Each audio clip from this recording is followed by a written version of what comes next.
Something is changing, but you won't see it on the news.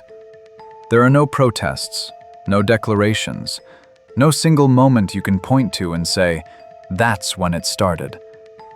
But if you look at the numbers, really look at them, you'll see that across the world, young men are quietly stepping back from society. In 1980, men still slightly outnumbered women in college graduation. It was the final moment of balance. By 2000, the lines had crossed. Women became the majority and kept growing. Now, in 2024, women make up nearly 60% of all college graduates. Men make up just over 41%. This isn't just about preference.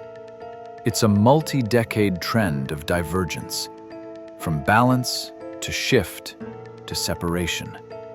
In just one generation, the gender gap flipped, and the new gap is nearly double the size of the old one.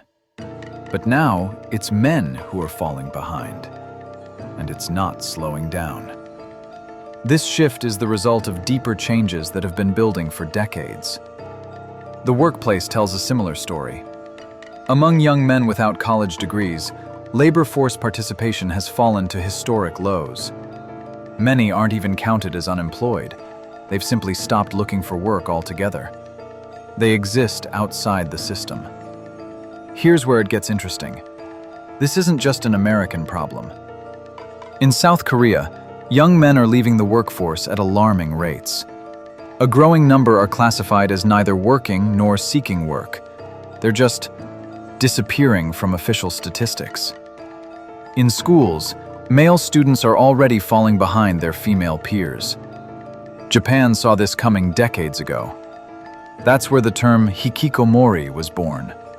Young people who withdraw from society entirely, sometimes for years. What started as a youth phenomenon has aged along with them. Many Hikikomori are now in their 40s and 50s, yet younger generations continue following the same path. Even in Europe, where strong social safety nets exist, the pattern repeats. International education assessments consistently show the same thing. Boys are falling behind in reading, engagement, and academic achievement. And the gap isn't closing. Different languages, different cultures, different political systems, yet the same outcome.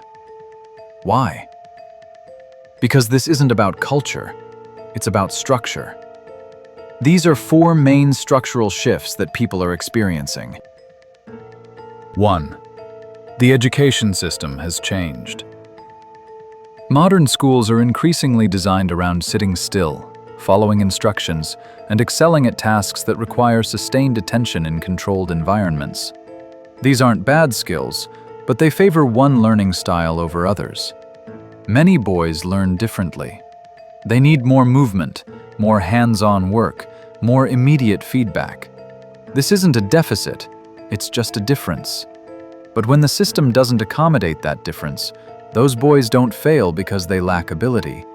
They fail because they can't adapt to a structure that wasn't built for them. Over time, they disengage, they fall behind, and eventually, they leave. 2. The middle-class ladder disappeared. There used to be clear paths into adulthood that didn't require a college degree. Manufacturing jobs, skilled trades, work that paid a middle-class wage and came with respect and stability. These jobs weren't just paychecks, they were identity markers. They said, I'm a contributing member of society. I'm an adult. Then automation arrived. Factories moved overseas. Those jobs vanished, and with them, the ladder that millions of young men used to climb into stability. Now the message is clear. If you don't have a degree, your options are limited and unstable.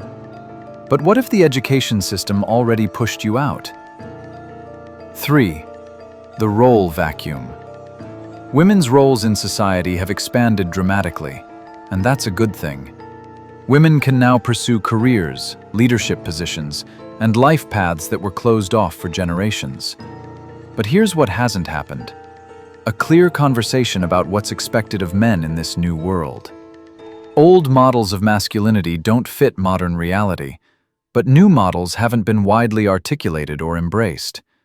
When you don't know what role you're supposed to play, it's hard to know what goal you're working toward. Without a clear role, many young men simply drift. 4. The digital alternative. When the real world feels closed off, the digital world offers an escape. Online, the rules are clear. Progress is visible. Achievements are rewarded immediately.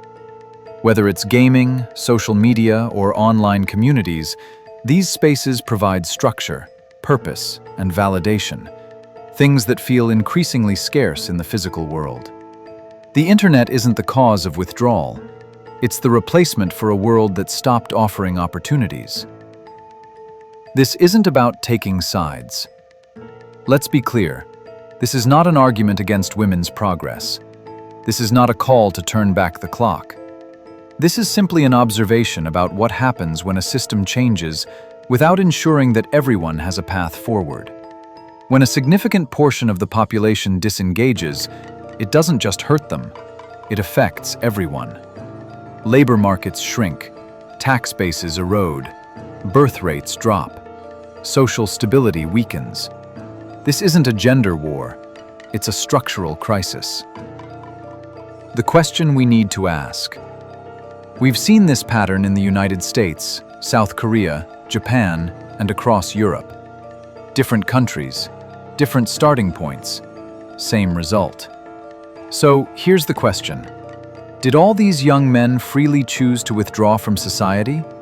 Or did the paths they might have taken, the jobs, the roles, the clear routes to adulthood, quietly disappear while no one was looking? If we can't answer that honestly, the instability we're seeing now is just the beginning. This is the crisis we're living through, and most people still don't see it.